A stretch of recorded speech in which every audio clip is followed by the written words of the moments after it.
So what I want to talk about today is a cost-effective EDC setup. What I put together here as of September 2016 can be had for $700 or less. And it's a realistic setup that will allow you to tackle, anything that you're actually going to see in the real world with any sort of likelihood. So, brevity being the soul of wit, let's get rolling.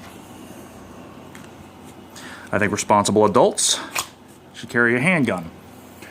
This is an M&P Shield in 9mm, and it's my recommendation. They can currently be had used for $350 or less, often a lot less. I think I picked this one up for $300, but I'm being generous.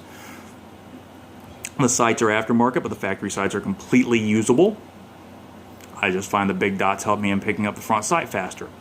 The pinky extension is aftermarket, and that's just because I have, giant man hands, and it helps me to feel like I have a good firing grip on the weapon. I just don't like my pinky dangling. It's a personal thing. Some people care about that, some people don't. It's hardly a deal breaker. So you got your gun, you need a holster. I'm a proponent of the Yeti Tac V-Locks. These can be had for $50 shipped. A little less than that, I'm just spitballing. Yeti is run by Bill Peters, an awesome dude. Makes great holsters. The V-Locks is intended as a appendix inside the waistband. It uses the directional snap. It'll only pull from the top, so it's super duper secure. I've never had this come undone.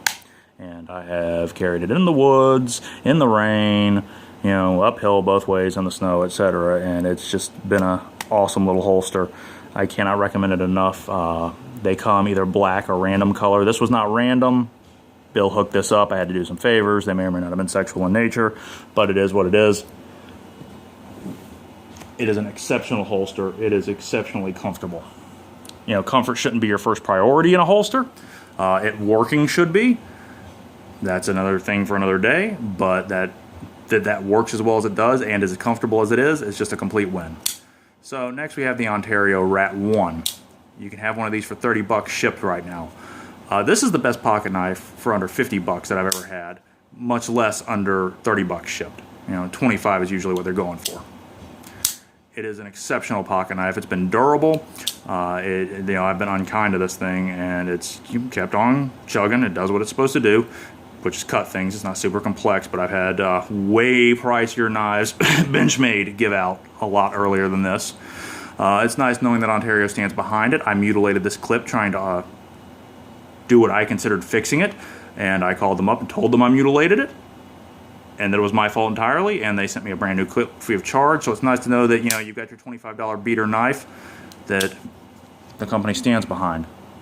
That's just exceptional. A lot of times you buy something for $25, you expect if it breaks, it's just broken. Well, that wasn't the case with them. They stood behind it, and that was awesome. This is the part none of you do. You should carry a tourniquet. This is the thing none of you carry, and you should. Look, it doesn't even have to be a violent encounter or anything like that. People get hurt. You could be a complete and total pacifist, and if you carried nothing else on this and you carried the tourniquet, I would still think you are a wise person. This is my personal preference, the SOFFT wide. It can be had for $40 shipped. I find them easy to apply one-handed. I've trained with a number of varieties of them. This is the one I settled on. It's the one I recommend. All that said, carry a tourniquet. Please, if you carry any of this other stuff and you don't carry a tourniquet, you're being an idiot. Your priorities are way off bat. You're assuming you're going to get in a gunfight and there's no chance you're going to have to stop bleeding. It's irresponsible. It's irresponsible and it's negligent, and you shouldn't do it. Speaking of irresponsible and negligent, if you're going to shoot at something, you need to know what the hell you're shooting at. Carry a flashlight. My personal preference is the Surefire G2X Tactical. It's only got the one setting. You push the button and the light comes on. If you hold it down, it'll click, which is awesome. You can pressure or push, but it's 320 lumens no matter which one you do. I don't want it to do different things. I don't want to have to twist things and push things and have settings. Factory doesn't come with a clip. That's a little aftermarket thing I added on. You don't have to do it. You can just let it sit in your pocket. I like to have it clipped into my pocket. Again, personal preference. I'm really super duper lazy, so I'm not taking any of this shit off just to show it to you, naked. You can imagine it. You can use the power of imagination and, except that the clip is an aftermarket thing. I have run over this with a lawnmower, dropped it in water, carried it in the rain and the woods, whatnot. That's why it's kind of mutilated, and it still just goes on. You know, that's surefire. So if you were going to cut a corner and just not have one of these items, you know, drop the multi-tool. The multi-tool is largely an item of convenience, but you know, when you have one, it kind of saves the day in a non-literal way. It's just super handy. You can get a Sidekick lightly used, or maybe even new if you dig around a little bit, for 40 bucks. It's got spring-loaded pliers. If I'm a little fumbling with this a little bit, it's not actually what I carry, but you know, it's a bargain. It comes with a clip, which is, you know, like a $10 add-on for a Wave, and the Wave doesn't have the spring-loaded pliers either. You know, no, it's not made out of the best steels and titanium and whatnot, but it's going to do any job that you can realistically do with a multi-tool. If this doesn't do it, you should have been using something else. So again, that's largely an item of convenience. It's just kind of one of those things that you carry to look like a hero when you save the day with it. So if you're going to, you know, try and save 40 or 50 bucks, that's the place to cut it. You need a gun belt if you're going to carry a gun, in my personal estimation. It just makes it a lot easier. It's not strictly speaking a requirement, but if you carry with an actual gun belt, you will notice a difference.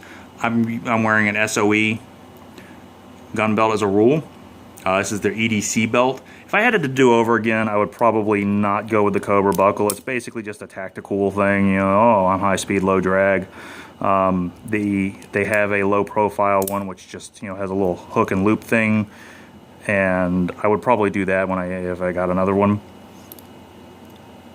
This is the purpose of the gun belt. As you see, it's not compressing when I squeeze it. It's rigid, so it really helps in holding your gun in place. I don't know if it, strictly speaking, was a part of the intentional design, but you can also use the Velcro. You can feed the loop of the V-locks through the Velcro and kind of use that to stabilize it as well. And you do that, and with a belt this rigid, it's not going anywhere. The gun's going to stay exactly where you put it. So we've done all this, and we're sitting there and we're going, hey, wow, we've only spent 630 bucks, if that. You know, you could probably do all this for 600 or better. So why did we say 700? Well, you're going to take that extra $70+ and you're going to spend it on CR123 batteries for this, and good 9mm hollow points for this. I'm loaded up with core bonds. You know, that's just my preference. There's lots of good ammunition out there. Really, any quality, reliable hollow points will do the job. I'm running on core bonds because that's what the cool kids told me to run, and I do what they tell me because I don't have the power to formulate my own opinions. Anyways, sometimes I think I'm funny. I'm not. Deal with it. There you go. 700 bucks. You have a comprehensive EDC setup.